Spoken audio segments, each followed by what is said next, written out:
الشیطان الرجیم بسم اللہ الرحمن الرحیم رب اشرح لی صدری ویسر لی امری واحلل عقدۃ من لسانی یفقهوا قولی فقال اللہ تبارک وتعالی فی قرآن مجید بسم اللہ الرحمن الرحیم وما امروا الا لیعبدوا اللہ مخلصین لہ الدین۔ عزیزان، خداوند عالم قرآن مجید میں ارشاد فرما رہا ہے کہ اور انہیں صرف اس بات کا حکم دیا گیا تھا کہ خدا کی عبادت کریں اور اس عبادت کو اسی کے لیے خالص رکھیں، یعنی پروردگار کے لیے خالص رکھیں۔ یعنی خداوند عالم کہنا چاہتا ہے کہ میری اگر تم عبادت کرتے ہو اور جتنی بھی عبادت کرتے ہو صرف اور میرے لیے ہی عبادت کرو اور کسی کے لیے عبادت نہ کرو۔ یہ پروردگار عالم کا ہم تمام کو حکم ہے۔ عزیزان، عبادت کئی طریقے کے ہیں۔ ایک عبادت کسی کو پیسہ دے کر کے عبادت کی جاتی ہے، کسی انسان کو غریبی دور کر کے عبادت کی جاتی ہے، کسی یتیم کے سر پر دست شفقت پھیر کر کے عبادت کی جاتی ہے، کہیں روڈ پر پڑے ہوئے اینٹ کو دور کر کے عبادت کی جاتی ہے، کہیں صحرا میں خداوند عالم سے مخاطب ہو کر عبادت کی جاتی ہے، کہیں مدرسہ بنوا کر کے بچوں کو تعلیم دے کر کے عبادت کی جاتی ہے، کہیں اسکول بنوا کر بچوں کو تعلیم دے کر عبادت کی جاتی ہے۔ عزیزان، عبادت صرف نماز کا نام نہیں ہے، بلکہ عبادت کے کئی پہلو ہیں۔ ایک پہلو نماز ہے، ایک پہلو روزہ ہے، ایک پہلو حج ہے، ایک پہلو زکوٰۃ ہے، خمس ہے، جہاد ہے، امر بالمعروف ہے، نہی عن المنکر ہے۔ یہ سب کیا ہیں؟ عبادت کے پہلو ہیں۔ تو اس لیے خداوند عالم نے کہا کہ ان تمام کے تمام عبادتوں میں، ان تمام کے تمام پہلوؤں میں صرف اور صرف نیت کس کی ہونی چاہیے؟ خداوند عالم کی نیت ہونی چاہیے۔ ہم جتنے بھی انجام دے رہے ہیں، نماز پڑھ رہے ہیں تو نماز اللہ کے لیے، روزہ رکھ رہے ہیں روزہ اللہ کے لیے، زکوٰۃ دے رہے ہیں زکوٰۃ اللہ کے لیے، حج اللہ کے لیے، خمس اللہ کے لیے، کسی کو امر بالمعروف کر رہے ہیں، کسی کو ہدایت دے رہے ہیں تو صرف اللہ کے لیے ہدایت دے رہے ہیں، کسی کو برائی سے روک رہے ہیں تو صرف اور صرف اللہ کے لیے روک رہے ہیں، کسی کو دکھاوے کے لیے نہیں۔ تاکہ ہر چیز میں عزیزان نسبت اللہ کی ہونی چاہیے، نیت اللہ کی ہونی چاہیے۔ اگر نیت اللہ کی نہیں ہوگی تو یہ سارے کے سارے عبادات، یہ سارے کے سارے پہلوئیں ختم ہو جائیں گے، برباد ہو جائیں گے، بے معنی رہ جائیں گے، کوئی فائدہ نہیں رہ جائیں گے۔ اور ایک جگہ ارشاد ہوا کہ قل ان صلاتی ونسکی ومحیای ومماتی للہ رب العالمین۔ سورہ انعام آیت نمبر 162 میں خداوند عالم کہہ رہا ہے کہ کہہ دیجئے کہ میری نماز، میری عبادتیں، میری زندگی، میری موت سب اللہ کے لیے ہے۔ کیا ہے؟ سب اللہ کے لیے۔ کسے کہہ رہا ہے؟ حضور سے اللہ نے کہا کہ لوگوں کو پیغام دے دیجئے جتنی بھی زندگیاں ہیں، جتنے بھی موت ہیں آپ کے، سب اللہ کے لیے ہیں اور اس کے علاوہ کسی کے لیے نہیں۔ ایک جگہ ارشاد ہوا کہ وَلَأُغْوِيَنَّهُمْ أَجْمَعِينَ إِلَّا عِبَادَكَ مِنْهُمُ الْمُخْلَصِينَ۔ شیطان پیغام دیا کہ شیطان جو ہے سب کو اکٹھا کرے گا اور اس نے وعدہ کیا کہ میں سب کو اکٹھا گمراہ کروں گا، لیکن اللہ نے کیا کہا کہ تم تو گمراہ کر لو گے، لیکن جو میرے مخلص ہوں گے، میری اتباع کرنے والے ہوں گے، جو میری اطاعت کرنے والے ہوں گے، وہ ہرگز گمراہ نہ ہوں گے۔ عزیزان گرامی، آپ غور کریں کہ اللہ نے جتنی بھی اطاعت کا حکم دیا ہے، اگر ہم ان اطاعت میں پیرا نہیں ہو پا رہے، اس اطاعت میں اگر ہم کھڑے نہیں اتر پا رہے تو عزیزان ہم کیا ہیں؟ اللہ کے مخلص بندے نہیں ہیں۔ تو اس لیے جتنے بھی اللہ کے احکامات ہیں، جتنے بھی اللہ کے جو حکم ہیں، ارکان ہیں، ان تمام کے تمام ارکانوں پہ عمل کرنا واجب ہے۔ اس بنیاد پر ہم اللہ کے مخلص بندے ہوں گے، وگرنہ ہم اللہ کے مخلص بندے نہیں ہوں گے۔ کیونکہ شیطان اگر ہمیں اپنے جو بھی اس کے قوانین ہیں، جو بھی اس کے بہکانے کے جو دستورات ہیں، اگر اس کی گرفت میں اگر ہم آ گئے تو خدا بھی کہہ رہا ہے کہ ہم تم کو نہیں بچائیں گے، ہم تم کو ہدایت نہیں دیں گے، کیونکہ تم شیطان کی گود میں جا کر بیٹھ گئے ہو۔ ہم نے تمہیں عقل دی، ہم نے تمہیں شعور دیا تھا، لیکن اس عقل اور شعور کا استفادہ نہ کرتے ہوئے تم اندھے اور غفلت میں رہ کر کے شیطان کے آغوش میں بیٹھ گئے، اور اس کی بنیاد صرف اور صرف شیطان تمہارے اوپر قابض ہے، اور شیطان کا جو قابض ہے وہ جہنم ہے۔ اگر تم اپنے عقل اور شعور کا تم استعمال کرتے تو عقل آپ کی کہتی اللہ نے جو حکم دیا ہے آپ اس پہ عمل کریں، اللہ نے جو احکامات دیے ہیں اس احکامات پہ ہم عمل کریں۔ عزیزان، روزہ کا حکم دیا ہے تو ہمیں روزہ رکھنا واجب ہے۔ جتنے بھی احکامات ہیں اگر اللہ نے واجب قرار دیا ہے تو ان واجب پہ عمل کرنا ضروری ہے۔ اس عمل کے نتیجے میں اللہ تعالی ہمیں جنت دے گا۔ اگر اس عمل کا نتیجہ آپ کا نہیں رہا تو تو اللہ تعالیٰ ہمیں جنت نصیب نہیں کرے گا۔ ایک جگہ ارشاد ہوا کہ فانظر کیف کان عاقبۃ المنذرین الا عباد اللہ المخلصین، تو اب دیکھو کہ جنہیں ڈرایا جاتا ہے ان کے نہ ماننے کا انجام کیا ہوتا ہے، علاوہ ان لوگوں کے جو اللہ کے مخلص بندے ہوتے ہیں۔ کیا ہے؟ جنہیں ڈرایا جاتا ہے ان کے نہ ماننے کا انجام کیا ہوتا ہے۔ آپ نے دیکھا کہ جناب موسیٰ کی قوم کے ساتھ کیا ہوا، جناب لوط کی قوم کے ساتھ کیا ہوا، جناب نوح کی قوم کے ساتھ کیا ہوا۔ ان کو ڈرایا گیا تھا ان کی قوم کو، لیکن نہیں مانا قوم نے، تو اللہ کا قہر ان کے اوپر نازل ہوا کہ نہیں ہوا۔ عزیزان گرامی، اللہ بار بار قرآن مجید میں اشارہ کیا ہے کہ ہم نے اگر ان گناہوں کے نتیجے میں ہم نے اس دنیا میں ان کو جو ہے عذاب میں شامل کیا ہے، عذاب سے مبتلا کیا ہے، تو تم بھی باز آ جاؤ، کہیں ایسا نہ ہو کہ تمہارے اوپر بھی عنقریب عذاب نازل ہو جائے۔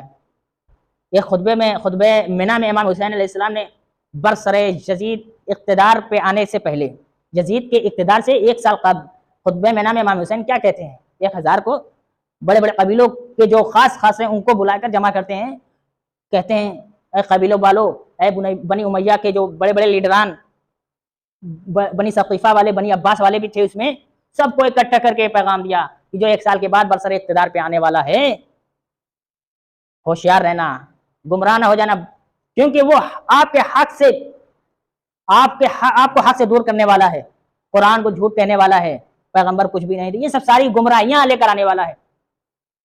لیکن کیا ہوا نتیجے میں؟ عمل نہیں کیا۔ اگر عمل کر لیے ہوتے تو آج امام حسین علیہ السلام کو جو قتل ہوا، جو شہید کیے گئے، آج شہادت نہ ہوتی، اہل بیت کا گھرانہ نہ لوٹا ہوتا اگر امام حسین کی بات کو مان لیتے۔ نہ ماننے کا نتیجہ شہادت، اور نہ ماننے کا نتیجہ جہنم مول لے لی، ہم نے جہنم خرید لی عزیزان۔ تو اس لیے وہی احکامات جو امام نے حکم دیے، کہا کہ جو تم نماز پڑھ رہے ہو، روزہ رکھ رہے ہو، یہ سب کس لیے روزہ رکھ رہے ہو؟ اگر تم روزہ نہ رکھتے تو لوگ کہتے کہ یہ بندہ روزہ دار نہیں ہے، یہ بندہ جو حق پہ نہیں چلتا، یہ دیندار نہیں ہے۔ تمہاری وجہ تو یہی ہے، تم حج اس لیے کر رہے ہو کہ تاکہ تم حاجی کہلائے جاؤ، ٹھیک؟ جتنے بھی اچھے کام کر رہے ہو، تمہاری بنیاد کیا ہے؟ شہرت، سب کی شہرت۔ اور جو برسر اقتدار پہ یزید آنے والا ہے، اس کے خلاف اٹھو، اگر نہیں اٹھو گے یہ سب ساری نمازیں جو ہے بیکار ہو جائیں گی، سارے روزے بیکار ہو جائیں گے۔ کیا ہے؟ نہ ماننے کا نتیجہ جہنم۔ امام حسین علیہ السلام نے یہ پیغام دیا لوگوں کو۔ تو عزیزان، ایک جگہ ارشاد ہوا کہ سبحان اللہ عما یصفون الا عباد اللہ المخلصین، ذات خدا پاک و منزہ ہے تمام صفات سے مگر خدا کے مخلص بندے اس کی توصیف کریں گے۔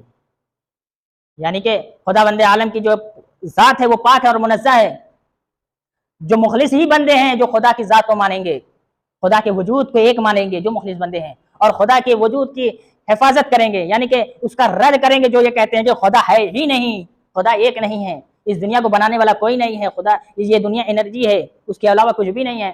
تو عزیزان، ہمیں غور کرنا چاہیے کہ ہر معاملے میں، ہر چیز میں اخلاص سے کام لیں۔ ایک واقعہ سناتا ہوں، پھر اس کے بعد میں تمام کرتا ہوں، وقت جو ہے قلیل ہے، کہ ایک بہت بڑا عابد بنی اسرائیل کے زمانے کا، تھوڑا سا عبرت لیں الحمدللہ، جو ہے کس طریقے سے ہمیں ہمارے اعمال جو ہے دیکھنے میں اچھے لگتے ہیں لیکن وہ اعمال کیسے رد ہو جاتے ہیں۔ عزیزان، بنی اسرائیل کا ایک عابد جو کہ ایک راستے سے گزرتا ہے، دیکھتا ہے کہ درخت کی پوجا ہو رہی ہے، درخت کی پوجا ہو رہی ہے۔ اب وہ جلال میں آتا ہے، جوش میں آتا ہے، ہم جو ہے اس درخت کو کاٹیں گے، اللہ کی عبادت صرف اللہ کی عبادت ہونی چاہیے اور کسی کی عبادت نہیں ہونی چاہیے، خدا وحدہ لا شریک ہے۔ تو اب آتا ہے جلال میں، اور پھر شیطان انسانی صورت میں مجسم ہوتا ہے۔ پھر اس کے بعد کیا کہتا ہے کہ اے عابد تم کیا کر رہے ہو، کیوں اس کو کاٹنا چاہتے ہو؟ عابد نے کہا تم کون؟ کہا میں شیطان۔ اب عابد اور شیطان میں لڑائی ہونا شروع ہو گئی، لوگ لڑ رہے ہیں، دونوں کیا ہے، دونوں لڑ رہے ہیں۔ اب جب دونوں میں لڑائی ہوئی، نتیجہ کیا ہوا کہ عابد جیت گیا۔ کیا ہے؟ عابد جیت جاتا ہے۔ پھر شیطان کہتا ہے ٹھیک ہے، تم اس کو کاٹنے سے تمہیں کیا ملے گا؟ کہا کہ ثواب ملے گا، اجر ملے گا۔ کہا کہ تمہیں ثواب ہی چاہیے، اجر چاہیے، میں تم کو اس سے بھی زیادہ جو ہے ثواب دینے والا ایک ترکیب بتاتا، اگر تم اس کو انجام دو گے تو تمہیں بہت ثواب ملے گا۔ کہا کیا؟ کہا کہ اس درخت کو نہ کاٹو، میں تمہارے جانماز سے کے نیچے 2 درہم روزانہ جو ہے رکھ دوں گا، اور تم اس کو جو ہے استفادہ کرنا کہاں، غریب میں بانٹنا، مساکین میں بانٹنا، لوگ تمہاری عزت کریں گے اور ثواب بھی ملے گا، ثواب کے ساتھ ساتھ شہرت بھی ملے گی، عزت سے بھی نوازے جاؤ گے، تاکہ واقعاً یہ عابد بڑا جو ہے سخی ہے۔ تو اب عزیزان اب وہ گیا۔ دیکھیے عزیزان انسان کس طریقے سے انسان کو ورغلاتا ہے، وسوسہ کیسے کرتا ہے اور وعدہ خلافی کیسے کرتا ہے۔ ہماری زندگی میں اس کا بہت ہی اثر اور بہت ہی رول ماڈل رہا ہے عزیزان۔ دیکھیے کس طریقے سے اب کیا ہوا، عابد گیا گھر پہ، روز نماز پڑھ رہا ہے اور نماز کے نیچے کیا ہے 2 درہم مل رہے ہیں۔ اب 2 درہم وہ مساکین فقیروں میں بانٹتا ہے، اب لوگ خوش ہوتے ہیں اور عزت اس کی بڑھ رہی ہے روزانہ۔ اور پھر ایک دن جو ہے 2 درہم نہیں ملتے ہیں، اب وہ غصے میں اور جلال میں آتا ہے، کہا کہ شیطان نے اس نے وعدہ کیا تھا 2 درہم آج کیوں نہیں۔ عزیزان پھر وہ کلہاڑی لے کر آتا ہے کہاں پہ، درخت کے پاس کاٹنے کے لیے آتا ہے۔ پھر شیطان انسانی جسم میں مجسم ہوتا ہے، انسانی صورت میں مجسم ہوتا ہے، پھر کہتا ہے اے عابد کیا ہوا، ہنستا ہے مسکراتا ہے، کیا ہوا تو میرے جال میں پھنس گیا، اسی لیے تو میں شیطان کہلایا جاتا ہوں، اسی لیے مجھے اللہ نے اپنی بارگاہ سے نکال دیا تھا۔ کہا کہ نہیں میں اب درخت کو کاٹ کے رہوں گا، تو نے وعدہ خلافی کی۔ کیا ہے وعدہ خلافی کی؟ کہا اچھا تم درختوں کو کاٹے ہوگے، اس وجہ سے تم کو 2 درہم نہیں مل رہے، یہی تو وجہ ہے؟ کہا کہ ہاں۔ تو اب جب شیطان میں اور عابد میں لڑائی ہوئی، جنگ ہوئی، تو شیطان جیت جاتا ہے اور عابد زیر ہو جاتا ہے اور ہار جاتا ہے۔ آخر وجہ کیا ہے؟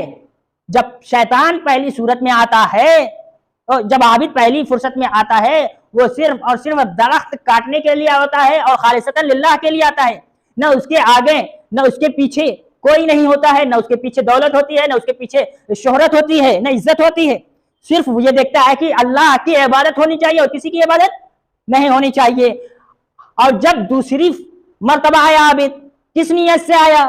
اس نیت سے کہ مجھے 2 درہم نہیں مل رہے، میری عزت نہیں ہو رہی، میری شہرت نہیں ہو رہی، مساکین و فقیروں میں پیسہ نہیں بانٹ پا رہا، اس وجہ سے آیا تھا۔ لیکن شیطان میں جب لڑائی ہوتی ہے وہ ہار جاتا ہے۔ تو اگر وہی پہلی فرصت پہلی مرتبہ کی جو نیت اختیار کرتا تو دوسری مرتبہ بھی وہ جیت سکتا تھا عابد، لیکن شیطان جیت گیا۔ کیوں؟ اس لیے کہ انسان کی نیت خالص نہیں تھی، عابد کی نیت خالص نہیں تھی۔ تو عزیزان اسی طریقے سے اگر ہماری نیت ہر عمل میں خالص نہیں رہے گی تو ہماری عبادت میں ہمارے عمل میں شیطان قابض رہے گا۔ تو عزیزان گرامی ہمیں دیکھنا چاہیے کہ ہمارے امور میں ہمارے عمل میں کن کن امور میں کن کن مسائل میں شیطان قابض ہے، ان امور میں ان جو ہے جگہوں میں آپ شیطان کو دور کریں اپنے خالص ارادے سے، اپنے خالص نیت سے۔ آپ دیکھیے 5 منٹ رہ گئے، شاید 4 سے 5 منٹ رہ گئے۔ آپ آج 18 رمضان المبارک ہے، خوب شب ضربت بھی آج شب 19۔ آپ امام علی مقام کے زندگی میں آپ دیکھیں، تاریخ شب پڑھیں، کیا تاریخ ہے عزیزان، ان کی زندگی کے بارے میں پڑھیں عزیزان، ان کی زندگی کیا تھی، صرف خالصتاً للہ تھی۔